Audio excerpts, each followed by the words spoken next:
আজকে আমরা আভুল পাখির জয়নুল্লাহ আবদিন আব্দুল কালাম অর্থাৎ এপিজে আব্দুল কালামের স্ট্রংগেস্ট গল্পটা পড়বো।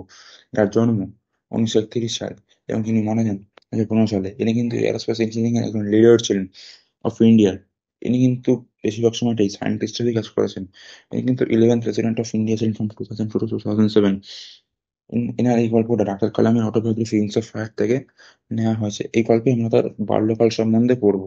গল্পের শুরুতেই আমরা দেখতে পাচ্ছি এপিজে আব্দুল কালাম একটা মিডল ক্লাস তামিল ফ্যামিলিতে জন্মেছিলেন। তিনি থাকতেন রামেশ্বরমের একটা উম, ছোট্ট আইল্যান্ড টাউনে, মাদ্রাস স্টেটে। এপিজে আব্দুল কালামের বাবার নাম জয়নুল আবদিন।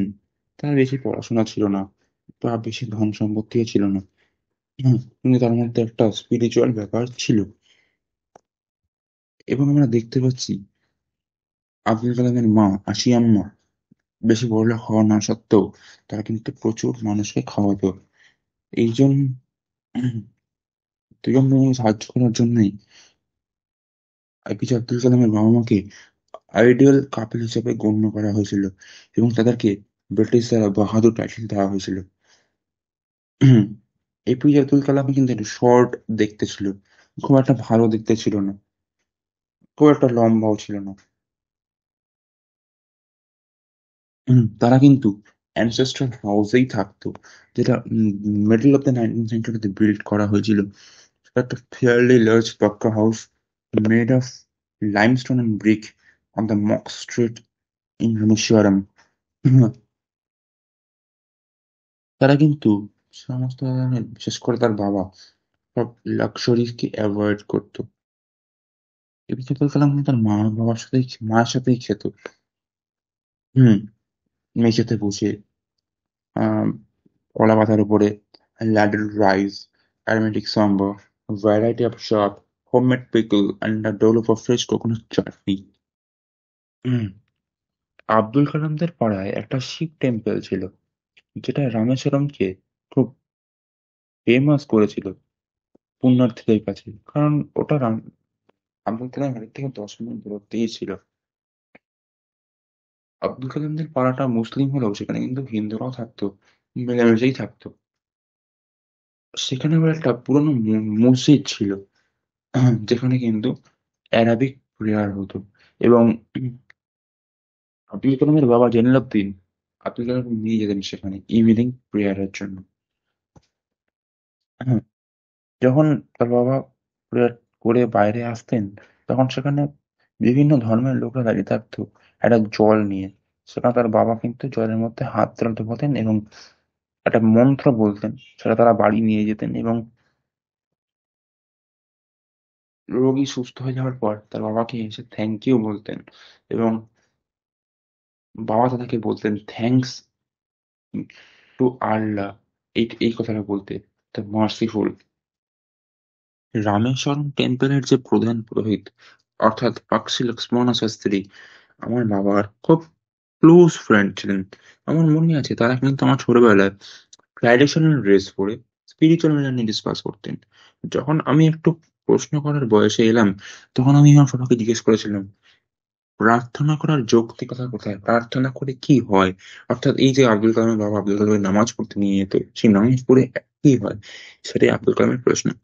তখন তার বাবা বলেছিলেন নামাজের মধ্যে এমন কোনো, নামাজ পড়ার মধ্যে বা কোনো প্রার্থনা করার মধ্যে ভগবানের কাছে এমন কোনো কোশ্চেন থাকতেই পারে না। কেন থাকতে পারে না?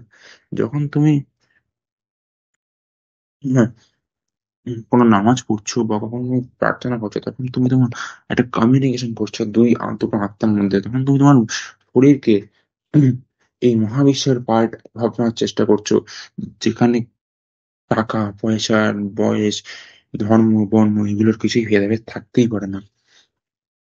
আমার বাবা বাবা আব্দুল কালামকে খুব সহজ ভাষায় এই স্পিরিচুয়াল কনসেপ্ট গুলো ব্যাখ্যা করতেন। তামিল, সহজ তামিল ভাষায়, তাদের ল্যাঙ্গুয়েজ যেহেতু লোকাল ল্যাঙ্গুয়েজ তামিল। তো উম, তিনি বলতেন তুমি যেই জায়গাতেই রয়েছো, যেই প্লেসে রয়েছো, তুমি যেখানেই চলে যাও, যে যে স্ট্যাটাসে তোমার হোক না কেন, যে ডেজিগনেশনই হোক না কেন, ভালো হোক খারাপ, সেটা কিন্তু এই হোল পুরো পৃথিবীর একটা অংশ। তাহলে কেন ভয় পাও? কোনো প্রবলেম এলে সেটাকে যখনই প্রবলেম আসবে, তোমার প্রবলেমের কারণটা বোঝার চেষ্টা করো। Adversity always presents opportunities for introspection. প্রতিকূলতা আসা মানেই একটা নতুন সেলফ রিয়েলাইজেশনের সুযোগ নিয়ে আসে। হুম। তখন আব্দুল কালাম জিজ্ঞেস করছে, তুমি তাহলে এই কথাগুলো তোমার যারা আসে সাহায্য চাইতে তাদের কেন বলো না, সাহায্য চাইতে তাদের কেন বলো না? তখন তিনি বলছেন, আমার দিকে তাকিয়ে অর্থাৎ আব্দুল কালামের দিকে তাকিয়ে লো ডিপ ভয়েসে তিনি তার বলছেন, যখনই তারা তাদেরকে একা ভাবে, তারাই ন্যাচারাল রিলেশনে অন্যভাবে খোঁজার চেষ্টা করে। যখন তারা ট্রাভেলে পড়ে, প্রবলেম পড়ে, তখন তারা কাউকে সাহায্য করার চেষ্টা করে। যখন তারা ইম্পাস হতে অর্থাৎ situation which allows no progress, এইসব সিচুয়েশনে পড়ে, তখন তারা কাউকে চেষ্টা করে যেখান থেকে তাদেরকে বের করবে। আমি মিডিয়েটারের কাজটা করি, আমি চেষ্টা করি প্রে করে এই মিডিয়েটার, এই সেলফ রিয়েলাইজেশনটাকে জাগানোর এবং এবং এই এফোর্ট দেওয়ার এই কাজের প্রতি। যদি এটা সঠিক পন্থা নয়, আমি চাই না কেউ ওটা ফলো করুক। প্রত্যেকের বোঝা উচিত ডিফারেন্স বিটুইন ফ্রি আর ভিশন, ভিশন অফ ডেস্টিনি। তোমার ভাগ্যের প্রতি তোমার যে ভয় এবং তোমার শত্রু যেটা, তোমার শত্রুরা যারা তোমাকে হতে দিচ্ছে না, সেইটা, এই দুটোর মধ্যে পার্থক্য করতে হবে। আব্দুল কালাম আরো বলছেন, আমার মনে আছে আমি দেখতাম আমার বাবা 4টের সময় উঠে নামাজ পড়ে, বিফোর ডন, বিফোর নামাজ পড়ে ওনার একটা গার্ডেনে যেত, যেটা আমাদের বাড়ির থেকে 4 কিলোমিটার দূরে, যেটা আব্দুল কালাম এবার কিনেছিল। মা আধার উপর করে ডজন কোকোনাট নিয়ে আসতো। ওকে। তারপর সে কিন্তু ব্রেকফাস্ট করতো। এটা কিন্তু তার যখন তার বাবা 60-এর দশক শেষের 60 বছর বয়সে আর কি।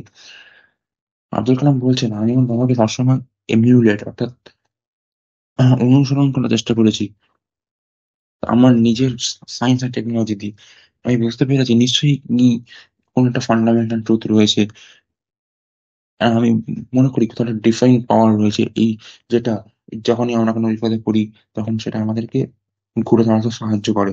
যখন যদি কেউ তার ইমোশনাল ফিজিক্যাল বন্ডকে কেটে ফেলতে পারে, বিচ্ছিন্ন করতে পারে, তাহলে কিন্তু সে সঠিক স্বাধীনতা এবং শান্তির পথে প্রবেশ করবে। আশা করি তোমরা এই গল্পটা বুঝতে পেরেছো। যদি তোমরা গল্পটা বুঝতে পেরে থাকো, অবশ্যই চ্যানেলটাকে লাইক করবে এবং সাবস্ক্রাইব করবে এবং পাশে থাকা বেল আইকনটা ক্লিক করবে এবং সবার সাথে এই গল্পটা শেয়ার করে দেবে। Thank you, keep watching, keep learning.